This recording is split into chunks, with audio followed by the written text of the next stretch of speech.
Hello, everyone. Welcome to this Movie Confession Saturday Confessional solo edition.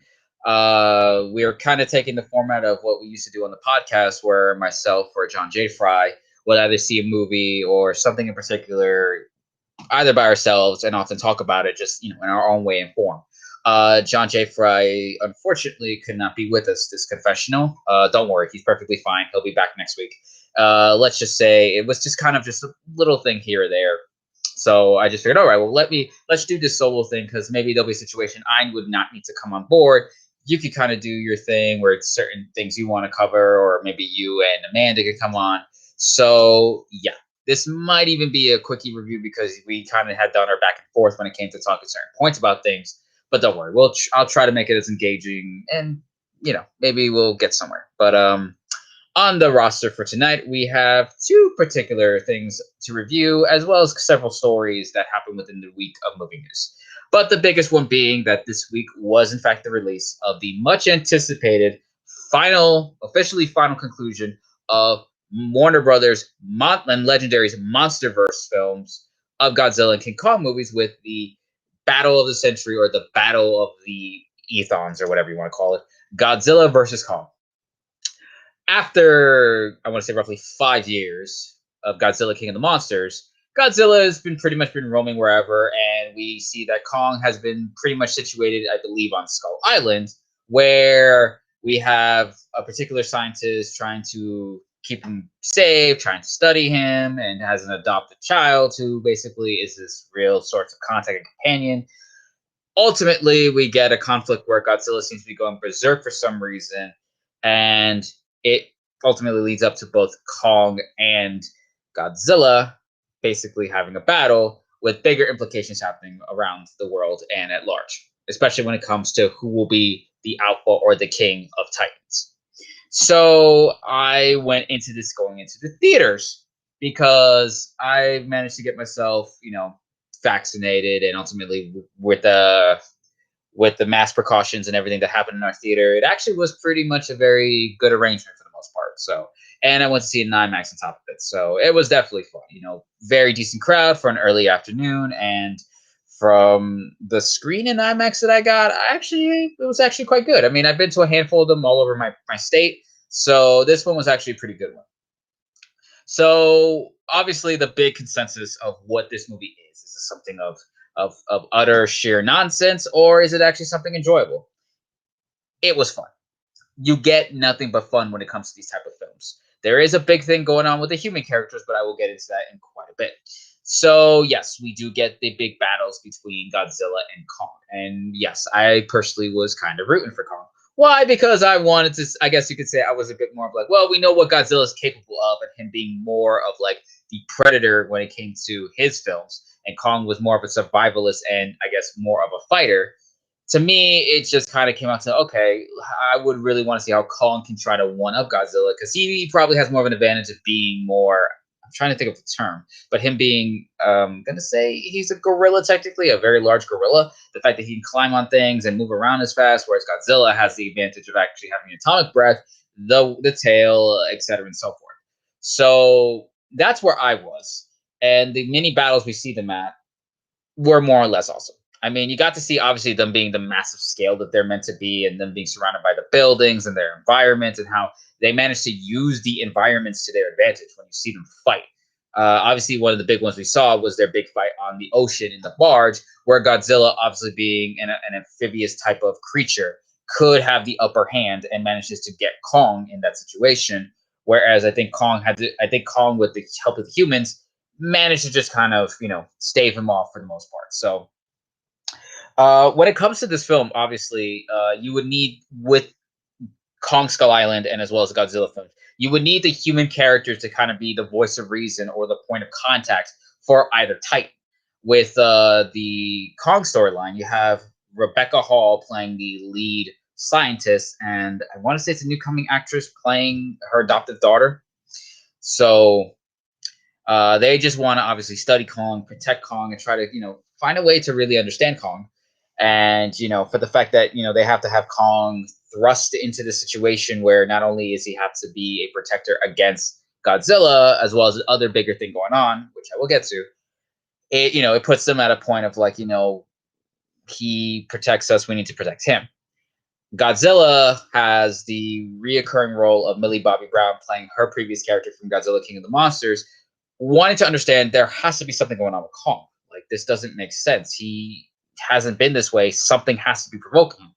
She enlists her friend. I forget. Oh, forget the actor's character's name from Deadpool 2, but he was the orphan who got abused at a foster home in the film as a mutant. I know his character's name in the comics is Fire Fist. So that yeah, he basically plays a supportive friend who kind of is like, the when it comes to like that buddy type of film where one's like, we're gonna do this, he's like, no, we shouldn't do this, we'll be fine, we're not gonna be fine. So he was that type of character, and they essentially team up with a conspiracy podcast theorist individual played by Brian Tyree Henry or Brian Tyree. I'm so blanking on him, but he plays a conspiracy theorist who works for a company that may have a nefarious ulterior motive when it comes to both Kong and Godzilla. So he's the one who wants to, okay, Brian Tyree Henry. And if I'm not mistaken, I believe this man was in something popular. Yes, he was. He is, in fact, one of the main players in the television show Atlanta with Donald. Sorry, forget the actor's name. Donald. He escapes my mind. Donald Glover. Jeez, why is that? I forget that. Anyways, yeah, he actually has the role of someone who's trying to, what's going on here? Why are they being so covert? And has his own personal backstory that's very family related and kind of pushed him towards that conspiracy-esque nature of the trying to do the podcasting stuff and ultimately want to know what this company is, which is Apex, is what they called. And if I'm not mistaken, in Godzilla King of the Monsters, that company wound up given something from, I want to say Monarch, or it was something, again, it's because I went into watching Godzilla versus Kong and kind of was planning on watching King of the Monsters before, but I know Charles Dance was kind of like the big head of the company that wants to do something with the Titans. But most likely, if I recall, gave the company, which is run by Demian Bashir, their means to kind of go up against the Titans, which is kind of the big thing that goes on here. Oh, and by the way, with the film being within its capacities in theaters, this film was released on HBO Max, Warner Brothers streaming service, coinciding with the release. That's been their strategy, and I myself went to the theater. John J. Fry, I know, was seeing it on HBO Max. I might see it on HBO Max so I can get a different perspective, because obviously going back to the theater is something that I personally love. I just love the experience of it. You get the right crowd and you kind of are in the zone. The sound system's great. The screen is massive. That's always been something why I enjoyed about movies, just seeing them in the theaters and just having an utter blast, especially when you're with the right group of people. If you go with someone for horror films just to kind of just obviously just throw stuff at the screen, that's kind of the thing to go for. When you go for things like, say, Avengers or even Transformers, you go for those just to enjoy the epicness of what they were able to bring. So with Godzilla being an IMAX, Godzilla versus Kong in IMAX, you saw the scale and the scope of what it was going for there. With those two of the human characters, with both Titans there, kind of the main crux of the story has to do with Alexander Skarsgård's character playing a scientist or a geologist interested in something that I was surprised to learn about, the Hollow Earth theory, which I cannot say. I might be sorely mistaken if it's still kind of a thing or it's no longer a thing. I know, scientists are forever proving like, no, the core is this and that. And I don't want to say it's anything similar to the whole flat earth theory, which is utter nonsense. I mean, believe me, that would be really. So I don't know if it's like you still have people that want to believe. I think there is stuff out there where it's like, yeah, there might be maybe small pockets of like empty space within like the inner workings of a core, but nothing like a hollow earth theory. But essentially, that should be in the film. It's set up to be basically kind of like how Earth was several million years ago, which could be where Skull Island has been originally set to be made of. And so that could be perfect for Kong. And Skarsgård, has researched it, wanted to go for it because of the fact that his brother in the film died trying to find it. And Bashir's giving him the chance to do that. And other science things where it's like, oh, it's anti-gravity or gravity flips. We have vehicles to do it. But Kong seems to be the only one who could probably get us there. So that is probably our way in. and would lead to their first battle and all the other stuff. So there might, and from what they said, like, no, what we could do when we get there is there's a massive energy signature, like a small amount that can literally be so huge that it could be a way to kind of power us, get us through dark, better times, etc., so forth. So we could go for that. But with the Apex company and their motive found out, especially with Millie Bobby Brown and Brian and the other kid going forward to, you know, find out what it is. It turns out that Apex's real agenda was for, getting Kong there and then getting the energy was to bring us Mecha Godzilla, which there was a hint or so within the trailers and fans suspecting that this could be a thing. Now, I myself, having grown up with the Godzilla movies of like the past, because if you recall, back in like obviously the early '90s when cable companies were, not with the fancy boxes or the DVRs or whatever, they were the simple like boxes where you had the numbers at the top so you can dial it in case you lost the remote. There was a channel that would play the old Godzilla films, and to see Ghidorah and King Rodan and Mothra, obviously those known ones. Mecha Godzilla was a fan favorite of mine of who went up against Godzilla, and I believe those movies are on HBO Max. So for Mecha Godzilla, they obviously created it, from scratch. It was a human creation, a la. I'm gonna make a little bit more of a nod to this, essentially to a point, which is Pacific Rim ish, and that's just because Pacific Rim came out several years earlier. Same studio, Warner Brothers. But the way they managed to get it to kind of function and work is they use Rodan's like brain and skull to ultimately kind of have that supercomputer, as they describe it. Like his mind is kind of made as a supercomputer so it could function into Mechagodzilla to run. So they figured we can obviously use that to control it. And now we have a Titan that we could go up against in case Godzilla were to act out. But as it turns out, Godzilla was being aggravated and provoked because of Mechagodzilla's existence, because of, from what I gathered, Rodan, Ghidorah essentially being, used for it. So, and the fact that he faced off against Ghidorah in the last film. So, again, they managed to get the signature, and then we see Mechagodzilla as a whole. And again, I'm probably going to spoil it because whatever, it's on HBO Max. If you haven't seen it, I would say see it. It leads to bigger things happening, and ultimately, oh my God, now it's what some people I think suspected that, yeah, you're gonna get the fight between these two to basically say who's the alpha, who's the King Titan, obviously Godzilla or Kong, because it did hint at the fact that these two had it like an ancient race rivalry back in their in the prime days when they were just ruling the earth. Now that they're there, it's like, okay, who's gonna rule whatever. So that's kind of what this whole thing sets up. But now with Mechagodzilla, it's like, okay. So the thing about the Pacific Rim comparison is obviously with that film, man created the giant, uh, I forget what the hell they're called. I mean, it's been so long since I've seen that film, but obviously the giant things, the giant robots to battle the monsters in that film. So, and then it had to use their neural links to make it move and sync in one. So the fact that a scientist has to do a similar thing, but not 100% similar, where it's two people. It's basically him inside of Ghidorah's skull to control it, to ultimately get it to function entirely. So that was kind of a fun nod in the sense of like, okay, so this is kind of that.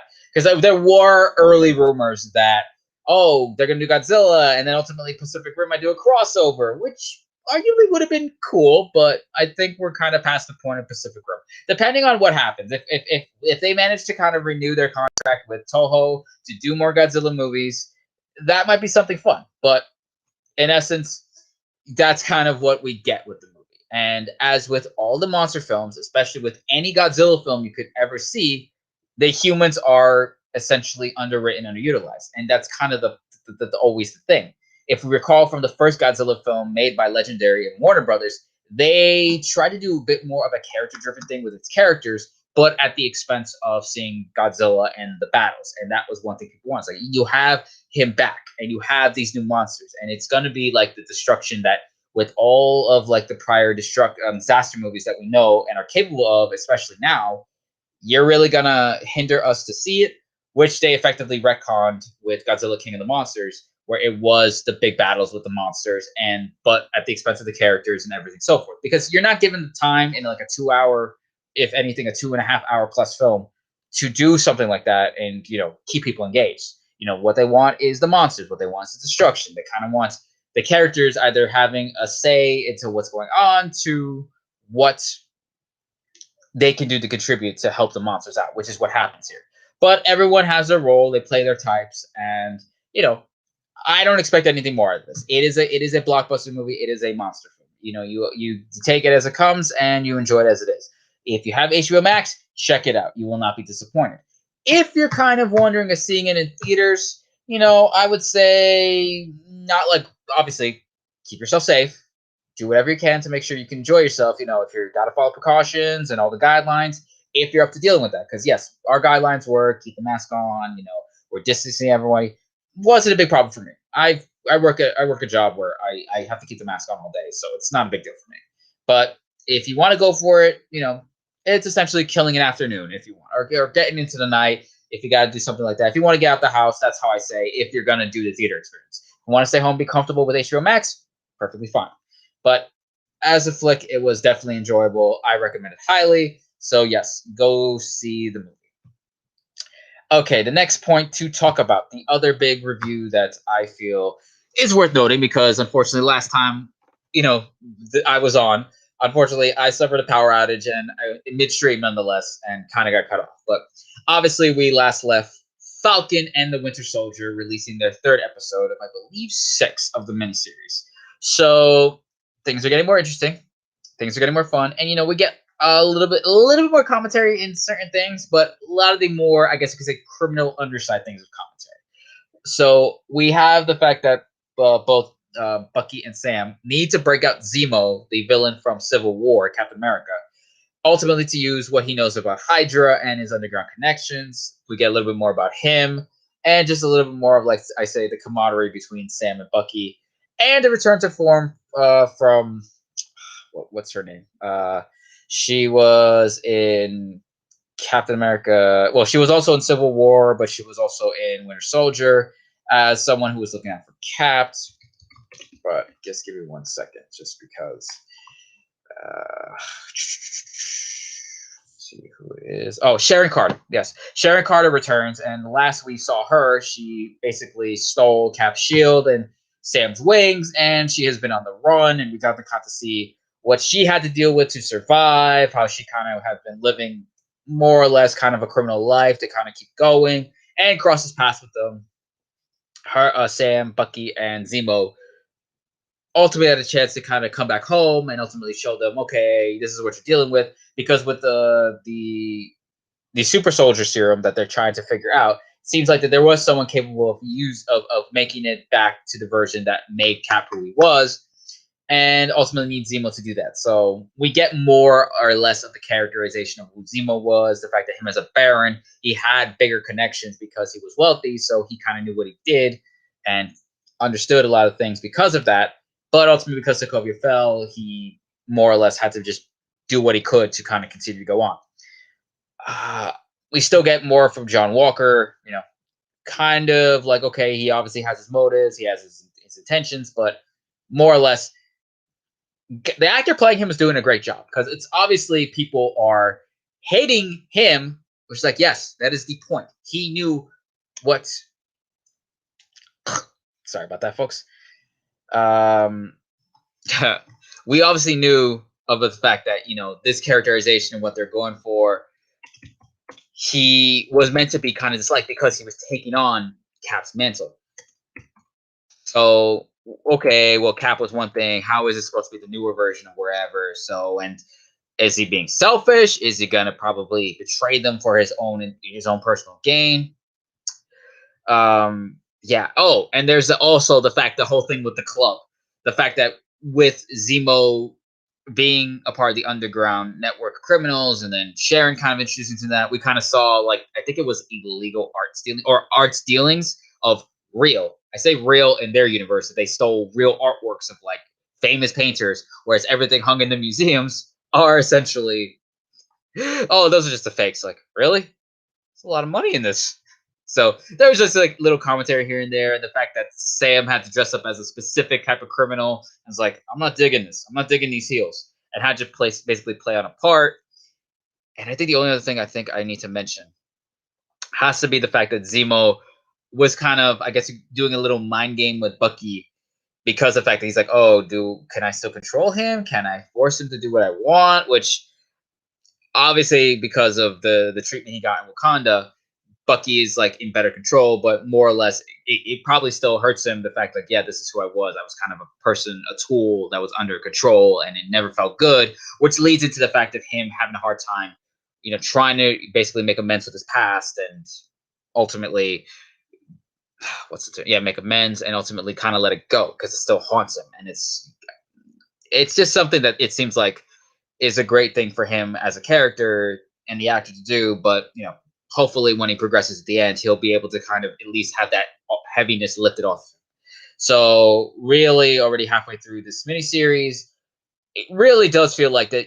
This is kind of like could have, if done in a way, this could have been like not Snyder cut esque in the sense of 4 hours, but if it was given like a massive like 3 hour film, maybe something like this could have been great because this does have a great spy conspiracy thriller feel to it, which I felt like, in my opinion, was why I love Winter Soldier is personally one of my favorite films. The fact that it was its genre, it was like conspiracy thriller spy film. So this being a spy series, and you have great characters and all that, I think that's why it's doing it so well and bringing a lot of the commentary and social, I guess you could say, social comments they want to say. They're managing to make it enjoyable and just stand its ground, but not so heavy-handed that we just have to, oh my god, really? It's done right.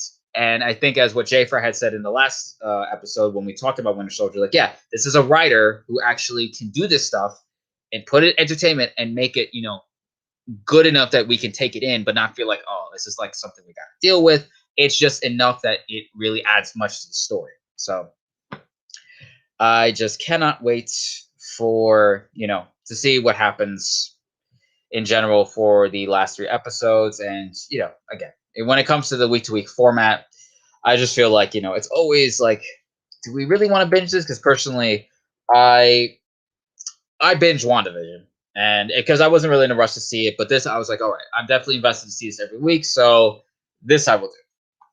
So yeah, so we're gonna go on to the final part of the show, just because usually we would get Sean J. Fry's Blu-ray review, but I don't know if he got anything in particular, so he might be saving that for next week. So we're going into the in case you missed it news segment. It'll only be a handful of stories, and I'm just gonna be a quick rapid fire with it. But this will be the first one. Also, going into the point of the trailer being released of the Space Jam. Let me just get that out the way. Okay. So, obviously, Space Jam: A New Legacy, which is the second Space Jam film with LeBron James. I grew up with the first Space Jam. I just remember it because of the fact that you had the Looney Tunes there. Michael Jordan was in, obviously, his prime.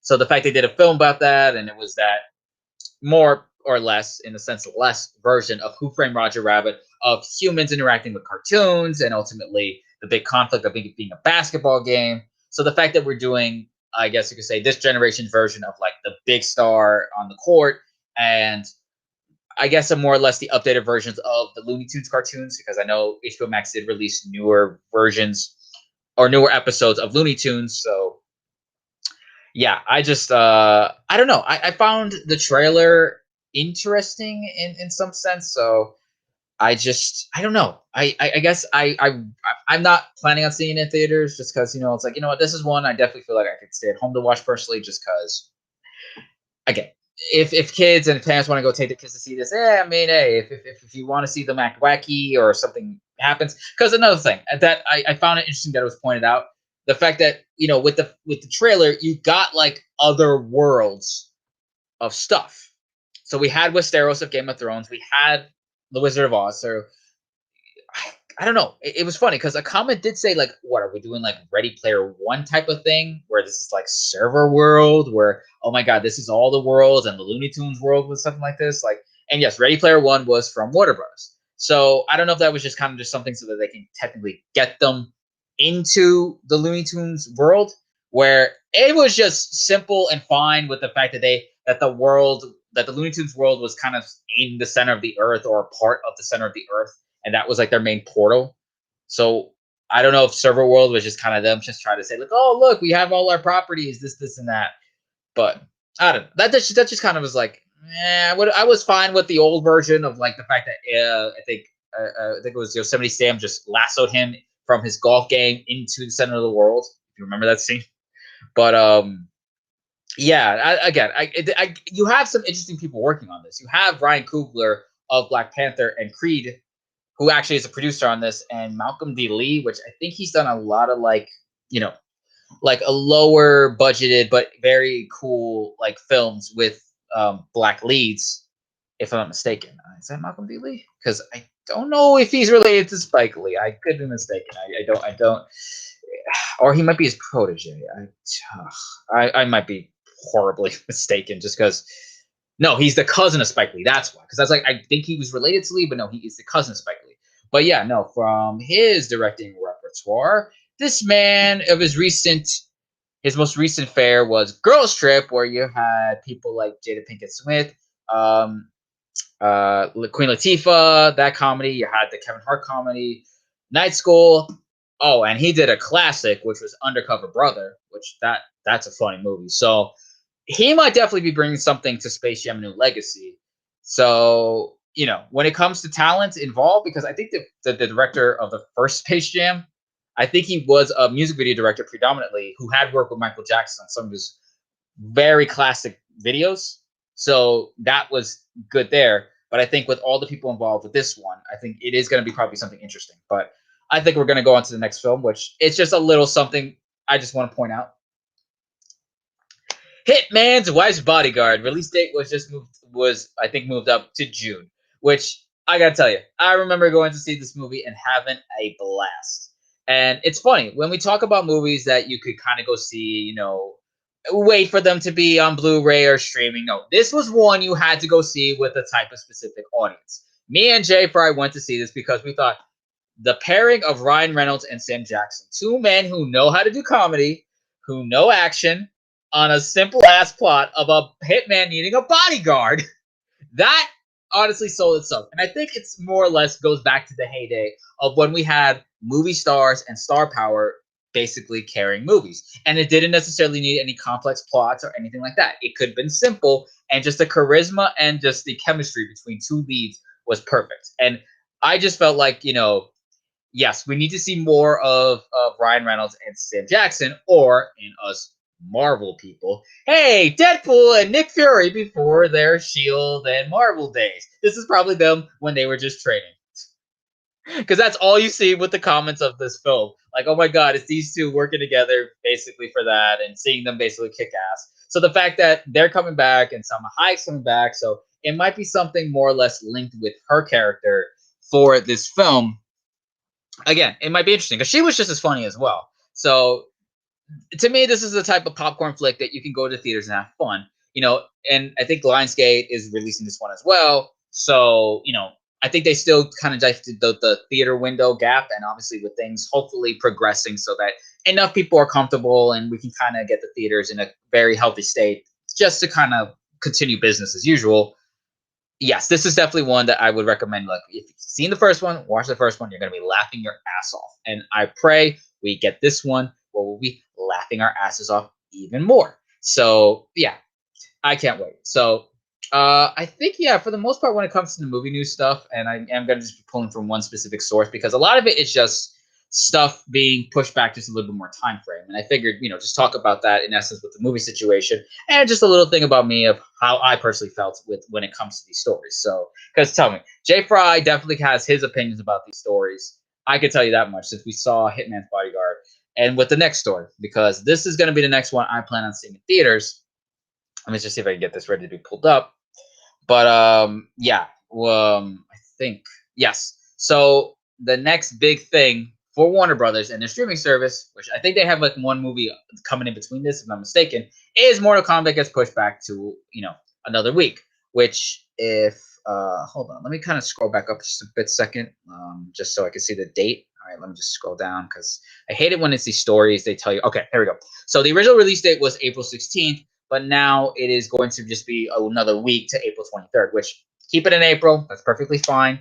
It's the type of film that, definitely warrants, well, depending on the situation. Hopefully the critics give it a good review because you had you have James Wan producing this, and that, what we saw from him from uh, Furious 7 and Aquaman, he definitely has evolved to do the blockbuster quite well. And I think he's bringing on another one of his guys or his people to have written and produced this, and knowing what the fans want, which is, what did they want?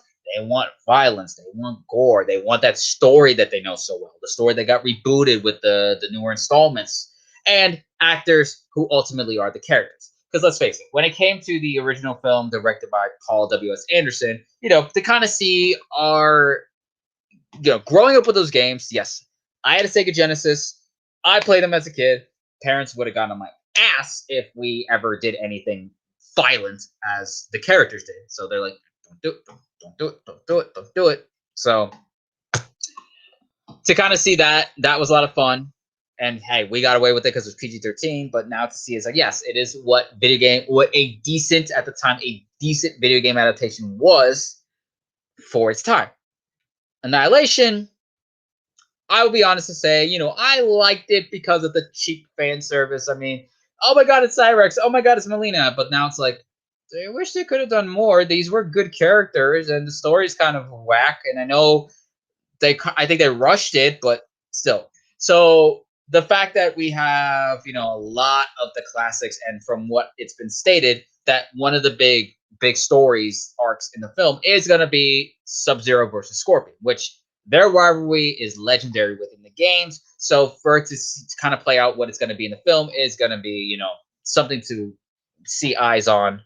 And the whole comment of Johnny Cage not being the main character and this new character, I felt like, look, if we had to kind of sacrifice somebody, or maybe he comes into the sequel, if we get a sequel, and he's kind of like the dumbfounded one, and then this new character Cole has to tell him like, dude, just take this seriously. This isn't a joke, because he was the one that really didn't take it seriously until everything kind of kept happening along the story, and realized, yeah, this is a lot bigger than me, and I really need to take this seriously. And then he wants to become in like a bigger character, a more grounded character.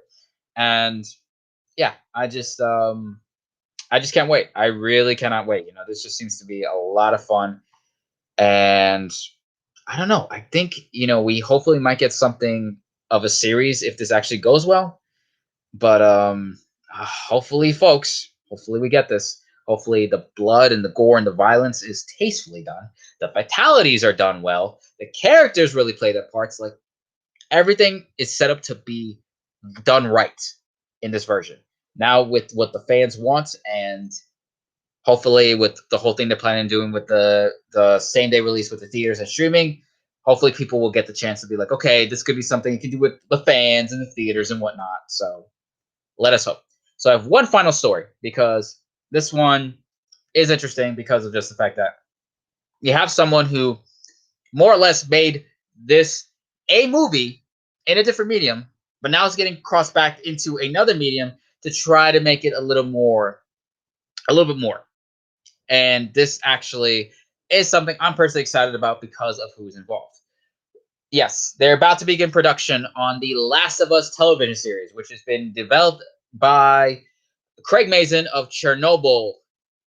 I don't want to say fame, but he created the Chernobyl series. Excellent miniseries. And a lot of the stuff he did there will definitely translate well into The Last of Us, which will also be helmed and written by Neil Druckmann, who had written and directed, or I think he was the big creative driving force with the two games. And let's just be honest. First game, a total masterpiece. Honestly, had everything going for it, of being as bleak and just as hopeful as a game like that could be. So I praise Druckmann for that. I just managed to beat the second game. You could argue there is a lot off or wrong with that game. The one merit I will give that game is the fact that, yeah, they took a lot of risk. They took a big risk telling that story the way it did and portraying the theme of revenge the way it did. But the thing about it is, the whole Joel and Ellie story, that was the true heart. So the fact of how that game played out and what they want to do, you have so many people comment that there were other ways to do that.